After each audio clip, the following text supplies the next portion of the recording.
Hello friends,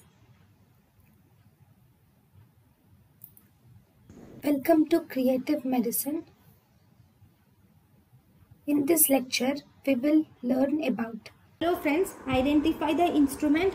This is a retractor, type of retractor. So if you see, it has a long stout handle and you will see some type of concave these serrations type things are present for firm grip. And then here you have this is the blade, and this blade is right angled blade. You will see right angled blade is seen. Okay, and what are you saying here? There are some holes, so there are fenestrations are also present. So what is this actually?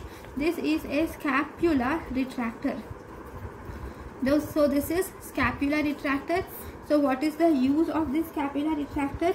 It is mainly used to retract scapula during thoracotomy. It is used to retract scapula during thoracotomy. So this is about scapula retractor. Thank you. Thank you and thank you for watching.